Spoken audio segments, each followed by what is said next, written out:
Je me tenais là, face à sa nouvelle création. La 8e qu'il m'est autorisé à contempler. La 23e de son œuvre, de son chef-d'œuvre. La première fois que je l'ai rencontré, je marchais, tête baissée, dans les ruelles de Prague.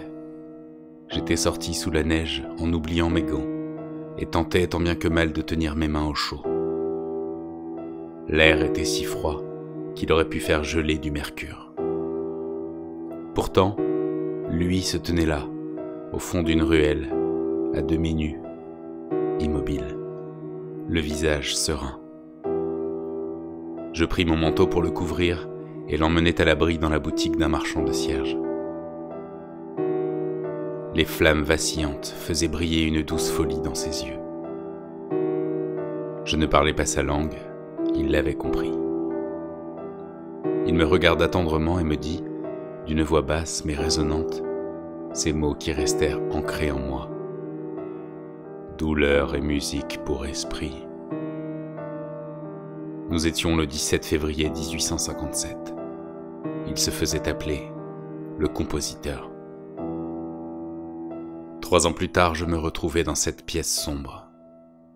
Après avoir fermé la porte derrière nous, il alluma une bougie à la lueur presque rouge.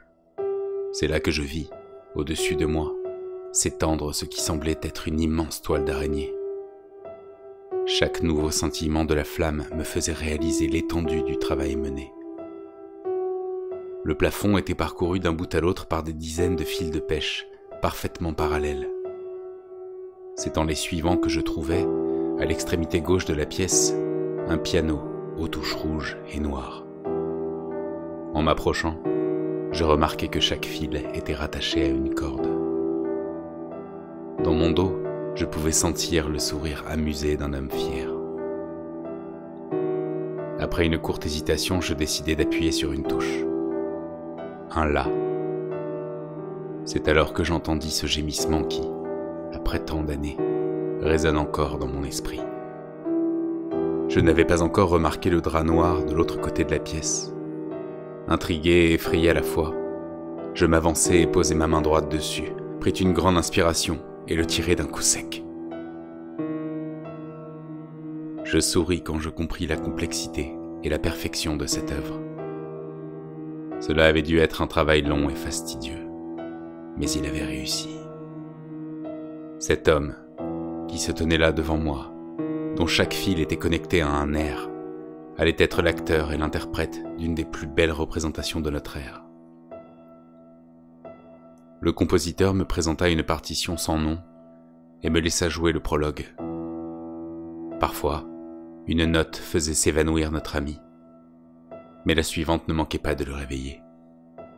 Certaines drogues furent très utiles pour le garder avec nous jusqu'au bout de ce requiem. Un dernier râle pour un final inoubliable. Je pleurais devant ce spectacle intime, sincère, unique. Et me voici maintenant à la place du compositeur. Lui est devenu mon acteur, mon interprète et mon spectateur. C'est quand il vit mes dessins préparatoires qu'il demanda à faire partie de ma première création. Je ne pouvais évidemment pas lui refuser un tel honneur. Je me tiens là, face à lui, prêt à inaugurer mon premier mouvement, l'archer à la main.